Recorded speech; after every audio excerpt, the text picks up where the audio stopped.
दरम्यान राजकीय वर्तुळात टीका झाल्यावर मुख्यमंत्री फडणवीस आणि भाजप प्रदेशाध्यक्ष चंद्रशेखर बावनकुळेंनी बबनराव लोणीकरांचे कान टोचले आहेत। बबनराव लोणीकरांचं विधान हे पूर्णपणे चुकीचं आहे। त्यांनी जरीही काही लोकांना उद्देशून असं विधान केलं असलं तरीही अशा प्रकारचं विधान करायचा कोणालाही अधिकार नाही। देशाचे प्रधानमंत्री ज्यावेळेस सांगतात की मी प्रधान सेवक आहे आणि आम्ही सर्व हे जर जनतेचे सेवक आहोत तर आम्हाला मालक बनता येणार नाही। त्यामुळे बबनराव लोणीकरांचं जे वक्तव्य टीव्हीवर आलेलं आहे ते पूर्णपणे चुकीचं आहे।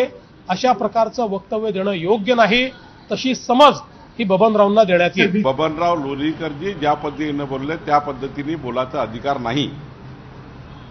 जे मी ऐकलेलं आहे, जे मी ते क्लिप बघितलेली आहे त्यावर मला असं वाटतं आम्ही जनतेचे सेवक आहे, आम्ही पब्लिक सर्वंट आहे, आम्ही जनतेचे मालक नाही, पब्लिक सर्वंट आहे। आम्ही जेव्हा जनतेचे मतं घेतो तेव्हा मतं घेताना पब्लिक सर्वंट म्हणतो आणि त्यामुळे पब्लिक सर्वंटनी कधीही अशा भाषा किंवा असे भाषण करू नये। मी बबनराव लोणीकरजीला बोलणार आहे, यानंतर अशा पद्धतीचं कुठलंही स्टेटमेंट त्यांनी करू नये।